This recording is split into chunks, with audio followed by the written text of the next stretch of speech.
Tem um outro destaque porque o presidente Lula participou na noite desta quinta-feira do Congresso da União Nacional dos Estudantes em Brasília. Segundo o petista, o Brasil conheceu o que é o nazismo e o fascismo durante a gestão de Jair Bolsonaro. A gente separou esse trecho, acompanhe. Vocês precisam compreender uma coisa, como a democracia é importante. Há muito pouco tempo, vocês conheceram o que é o fascismo, vocês conheceram o que é o nazismo, vocês conheceram apenas em 4 anos como é que se pode destruir a democracia e destruir as conquistas que a gente às vezes leva séculos para conquistar. E eu espero que a gente tenha aprendido uma lição, a lição de que a democracia pode não ser a coisa mais perfeita que a humanidade criou, mas não tem nada igual ela. É na democracia que a gente pode viver a pluralidade, a diversidade. E mais cedo, durante o relançamento do Minha Casa Minha Vida, o presidente disse que a qualidade das construções das residências precisa melhorar. E essas casas devem ter até uma varanda. Acompanhe. Eu fui com a presidenta Dilma entregar casa em Governador Valadares uma vez, um conjunto financiado, acho que era pelo BNDES. Eu quase que derrubo a casa. Tal era a mau qualidade da casa que estava entregando. Não tinha porta, não tinha acabamento, não tinha muro separando uma casa da outra, nada. Quem não quer ter o seu quintalzinho cercado, para o cachorro do vizinho não entrar no nosso quintal, ou não morder a nossa cachorrinha, ou a nossa galinha não ir para o quintal do vizinho, ele comer achando que é dele? Mas eu estava lançando um conjunto habitacional no Rio de Janeiro, e eu perguntei por que não pode ter uma varanda de 1 metro quadrado? O que vai encarecer essa casa? O que vai aumentar a prestação de 1 metro quadrado? Ou seja, eu ainda citei, tem dia que o cidadão não está bom do intestino, ele fazer a varanda do pum. O cara está lá, vai lá fora, não fica dentro de casa fazendo as coisas. Por fim, Lula cometeu mais um dos chamados deslizes e afirmou que está construindo 186 milhões de residências no Brasil. Vamos girar e repercutir com os nossos comentaristas. Tiago Pavinato, alguns temas e assuntos para tratar, mas eu queria chamar a sua atenção para essa fala do presidente. O Brasil conheceu o que é o nazismo e o fascismo durante a gestão de Jair Bolsonaro. O quão preocupante é uma fala, uma afirmação dessa por parte de um presidente da República? Eu vou de trás para frente, tá? 186 milhões de habitações. O Brasil tem cerca de 215 milhões de habitantes. Se ele está fazendo 186 milhões de casas, ele vai refazer as casas da população inteira, porque o déficit habitacional no Brasil, de moradias, é algo em torno de 60 a 70 milhões de moradias. Se o programa Minha Casa Minha Vida não atinge os 100% desse déficit, ele não pode estar construindo sequer 80 milhões de moradias. Logo, é mais uma daquelas mentiras que ele mesmo assumiu. Lá atrás, aquele vídeo que todo mundo agora fica falando, fica trazendo coisa velha. Não, ele ensina como mentir. Vem e fala qualquer número, o francês fica admirado, todo mundo fica admirado. Então ele vem e joga, são 186 milhões de casas. Pode ser 186 milhões de casas que ele está construindo com alguma construtora ao longo do mundo. Ele virou um construtor, um empreendedor, não sei. Agora, 186 milhões de casas no Brasil não dá. Quanto à varanda do PUM. A varanda do PUM. Ele falou, o que custa 1 metro quadrado? Eu não sei se... Bom, acho que qualquer energúmeno deve saber que 1 metro quadrado é mais ou menos isso aqui. Um azulejo. Mota, me corrige se eu estiver errado, que é engenheiro. É um azulejo. Como é que você vai fazer uma varanda com 1 metro quadrado? E você aplaude e dá risada só se você for uma besta quadrada. Porque se for para ter 1 metro quadrado pro pum, é mais fácil você ir pro banheiro, arranca ali o ralo que fica o azulejo, em vez de ter o azulejo, fica o ralo, você tira, você agacha ali e peida naquele buraco. Não precisa de varanda do pum, se for fazer 1 metro quadrado. Depois ele tira sarro da própria Dilma, né? Porque ele fala que as casas Minha Casa Minha Vida são terríveis, são uma porcaria. Casas feitas da Dilma, ou seja, ele acabou, destruiu com a moral da Dilma. E agora, primeiro assunto, que esse assunto é grande, né? Soltaram três gafes do Lula em um comentário só, mas vamos lá. Eu vou contar para vocês uma coisa. Um líder político conquistou todo um povo. Esse líder era muito carismático. Esse líder foi preso. Esse líder presidente do partido foi preso. E a sua prisão, enquanto ele estava preso, o partido quase sumiu. Foi perdendo cada vez mais as eleições, legislativo, executivos. O partido foi minguando enquanto ele estava na prisão. Mesmo estando esse líder preso numa acomodação especial, cercado de livros, ele podia ler muito, e recebia visita de autoridades, perguntando se estava tudo bem com ele.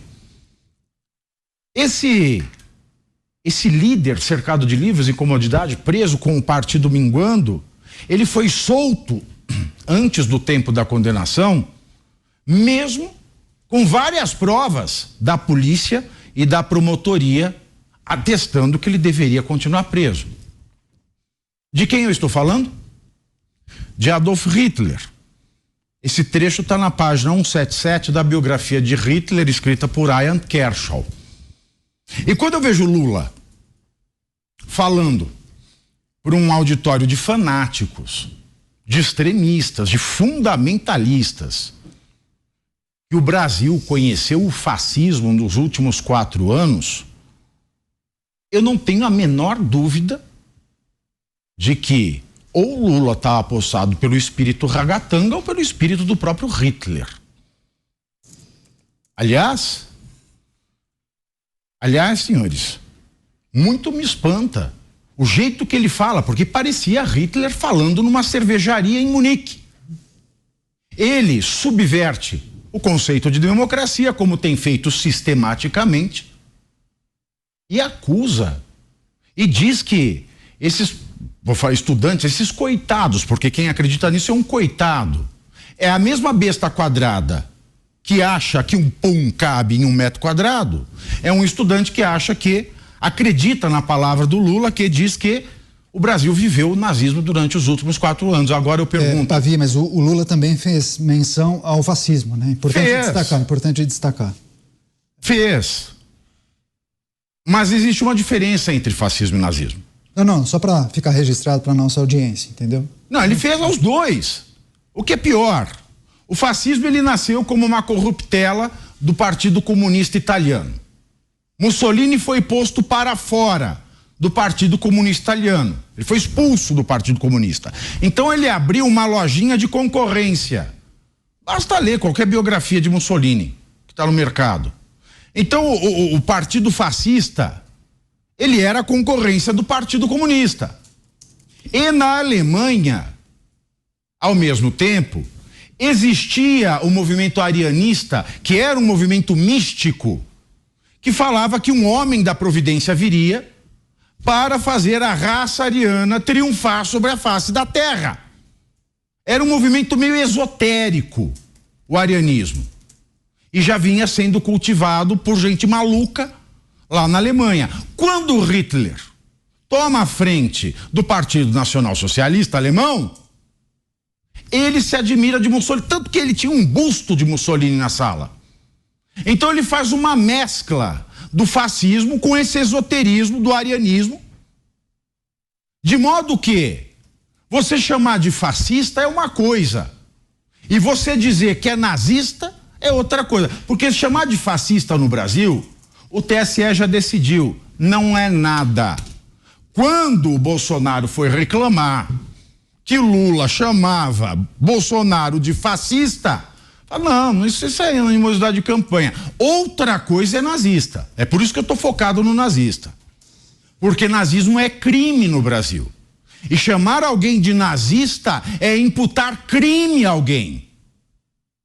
E quando eu digo que o Brasil enfrentou o nazismo por 4 anos, eu pergunto aqui: houve o genocídio de judeus, de ciganos, de homossexuais, de pessoas, de portadores de deficiência física, que era o que acontecia na Alemanha? Porque lá acontecia isso. O arianismo, que pregava a eugenia, ou seja, a perfeição da raça, sacrificava crianças que nasciam portadoras de deficiência física, sacrificava homossexuais que andavam com a abraçadeira do Triângulo Rosa, sacrificava no campo de concentração, isso todo mundo sabe, os judeus, e foram milhões, e sacrificou muitos ciganos. O Brasil viu isso.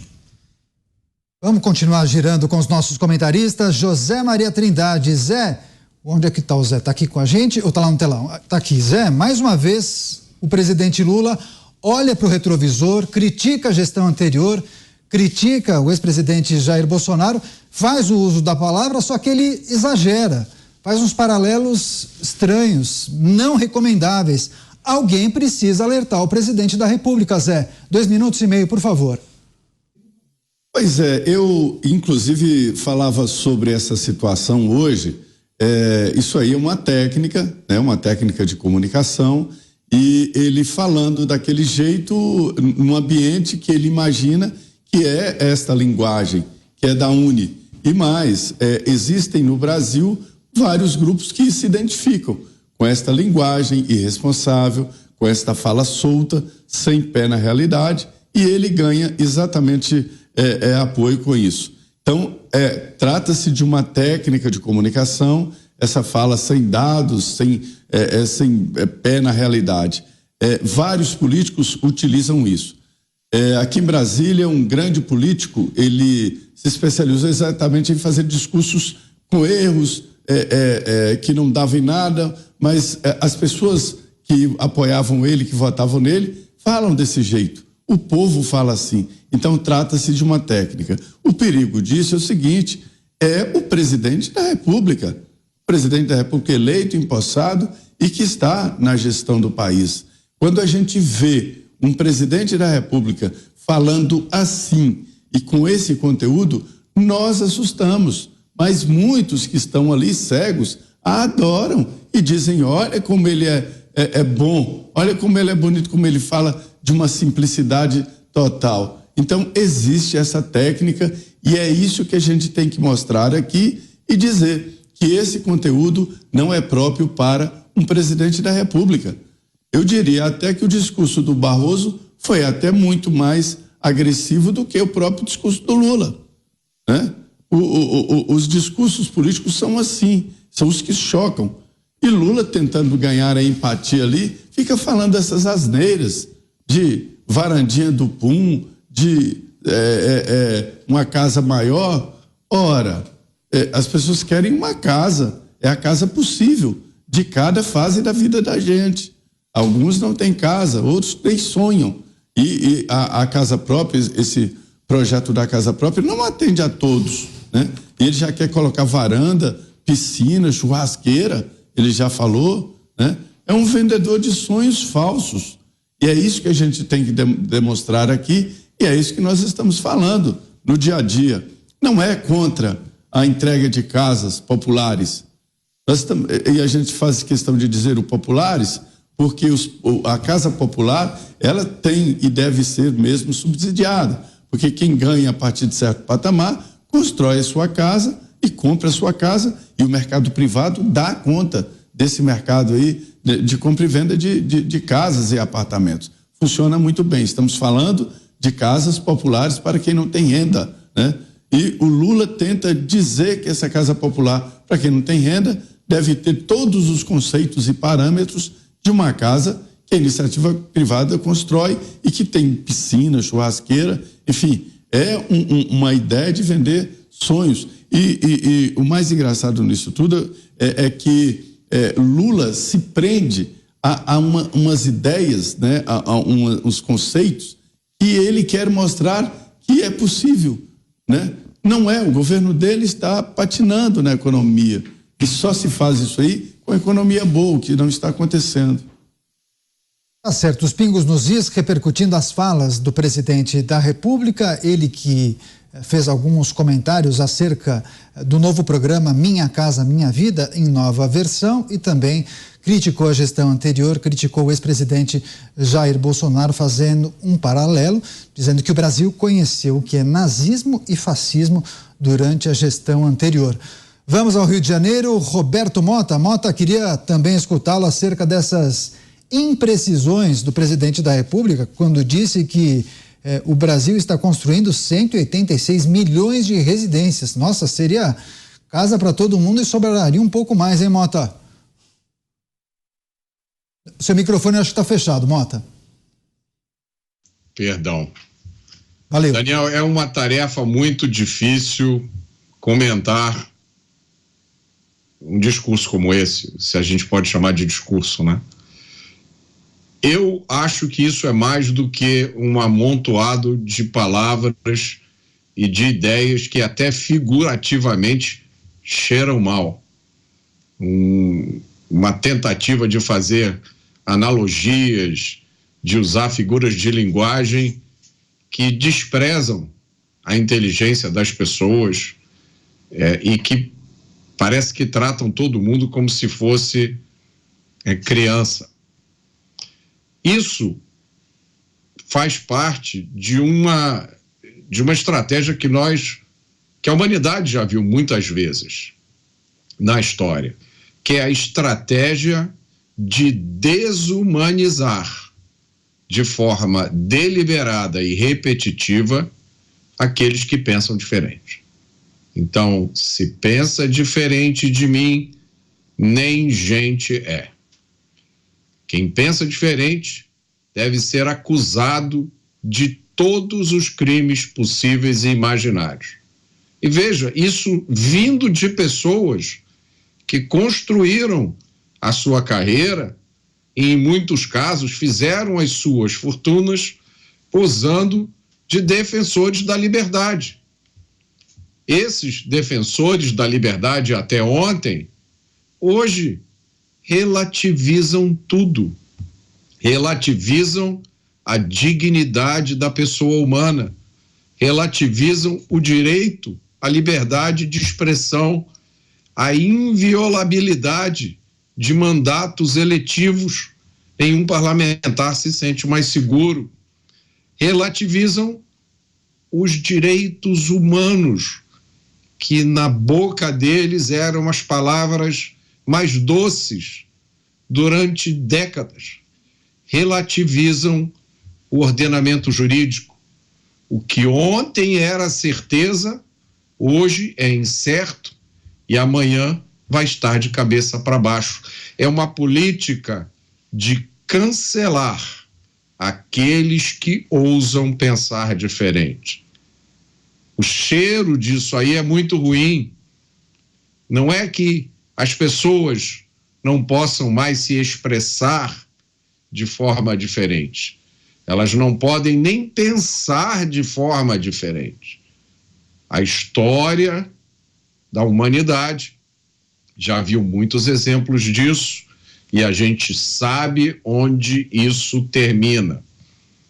Há muitas pessoas, homens e mulheres de coragem hoje no Brasil, que já apontaram para a existência quase que de 2 ordenamentos jurídicos no Brasil hoje. 2 leis. Uma para quem está dentro do espectro ideológico da esquerda. Outra, completamente diferente, para quem está do lado de fora. É um assunto muito sério, uma declaração muito preocupante do presidente da República. Ontem, em um congresso da União Nacional dos Estudantes em Brasília, o presidente Lula disse que o Brasil conheceu o que é o nazismo e o fascismo durante a gestão de Jair Bolsonaro. Dantas, para quem se dizia e se vendia como pacificador do país, dizia que o amor iria vencer, Lula tem jogado muita gasolina no país. Veremos o quê? Uma escalada da polarização?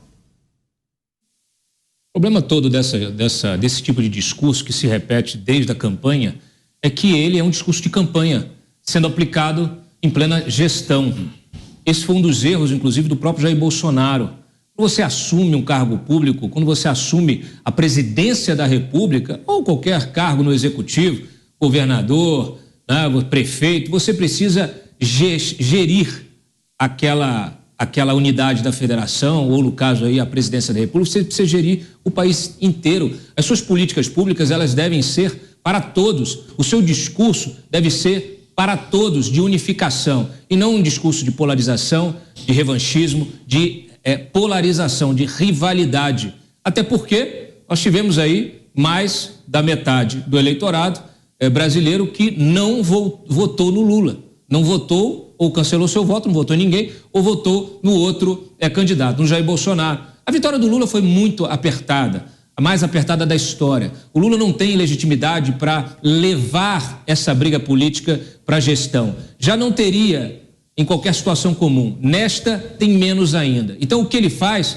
é tornar a presidência da República um palanque. A gente já viu acontecer, inclusive, Ministério Público questionando muitas vezes quando determinado ocupante ali da presidência da República usou o Palácio do Planalto para fazer campanha.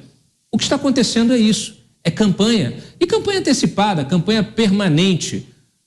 O Lula, a despeito aí das bobagens que fala, né, de coisas que você começa a questionar até a capacidade, né, dele de governar, e parece que tem aí essas falhas, né, esses atos falhos, né, confundir cifras, falar de 180 milhões de residências.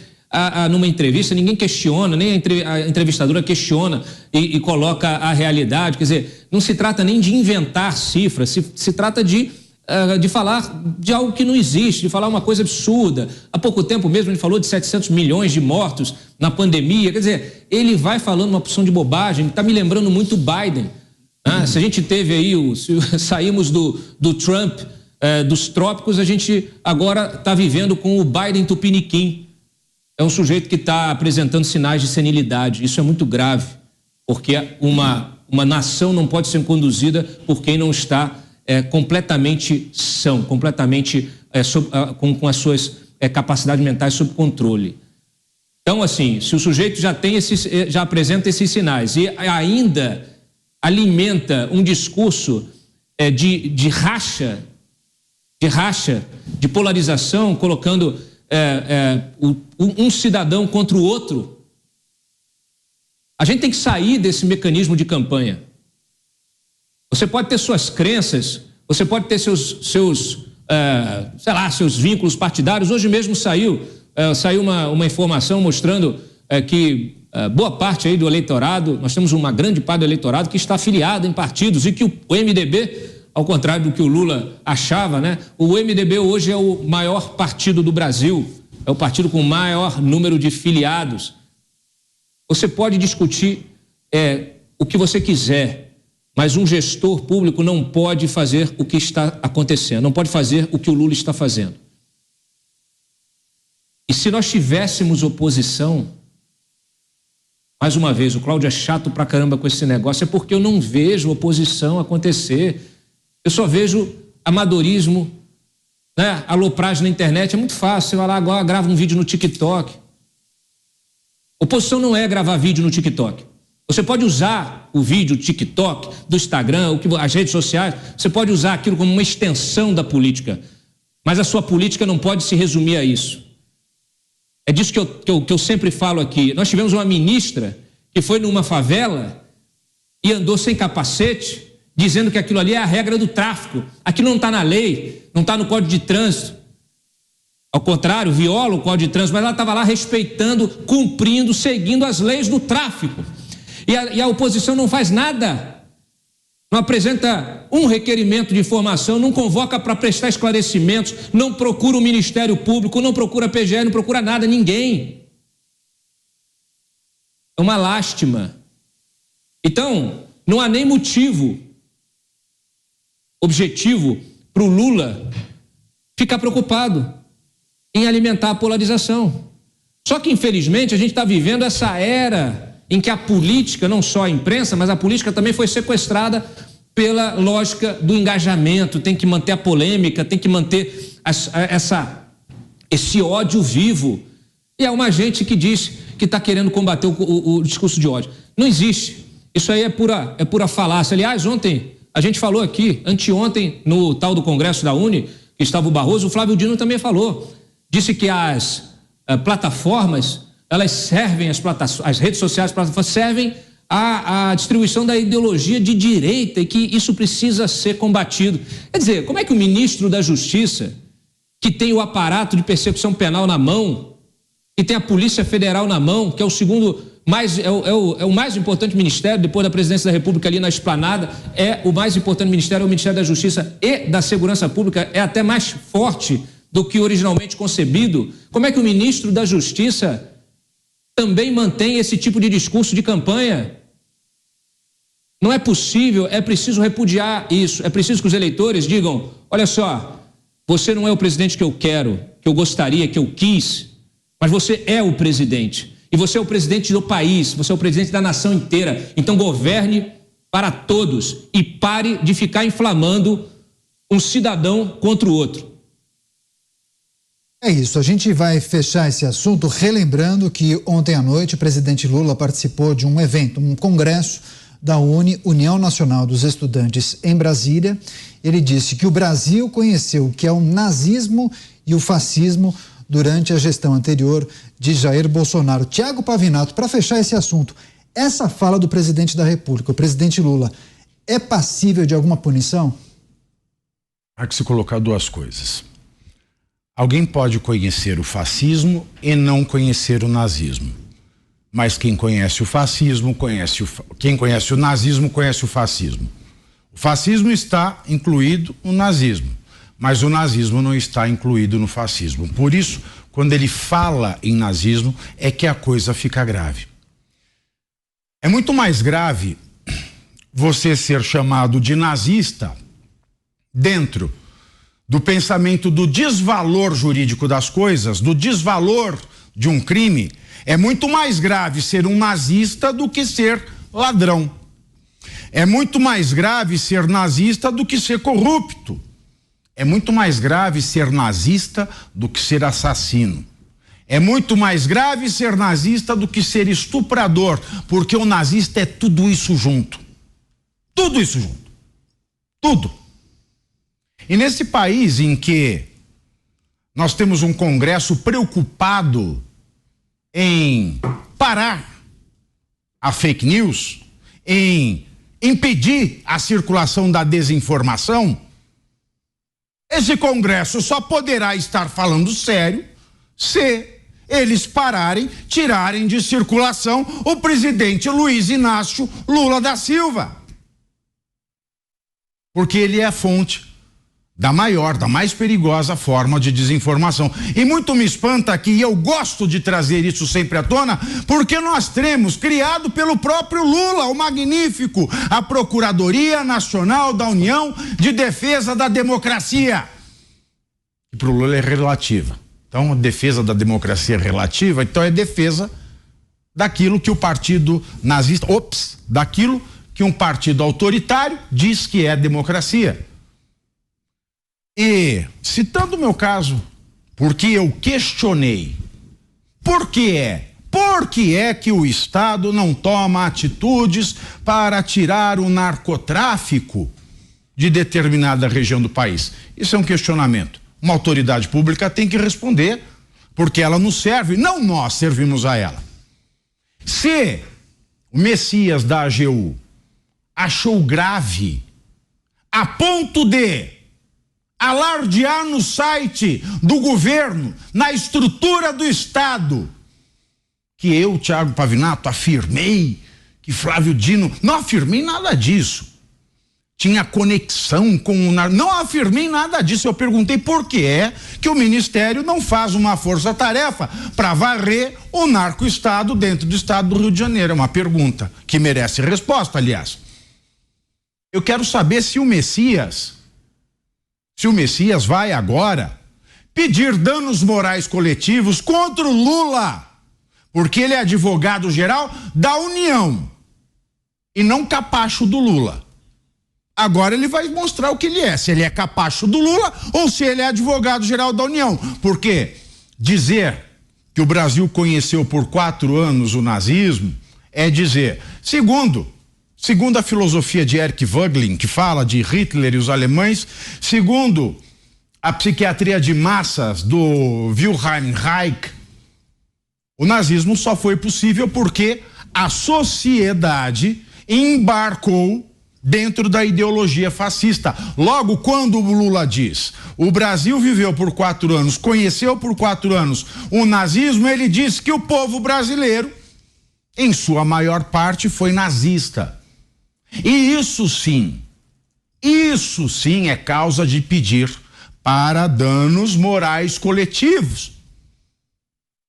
Agora, Lula pode mentir à vontade, é para isso que serve a Procuradoria da União de Defesa da Democracia, para perseguir quem questiona e garantir que o presidente minta o quanto quiser, sobre o que ele quiser. Então vai ficar a pergunta, se existe uma ação por desinformação com pedido de dano moral coletivo contra um advogado jornalista que questiona algo que todo mundo vê e que a própria ministra Aniele Franco, ministra da Igualdade Racial, confirma quando ela vai pro morro e diz, não, aqui não tem a lei do Estado, aqui é a lei do tráfico, por isso eu não uso capacete.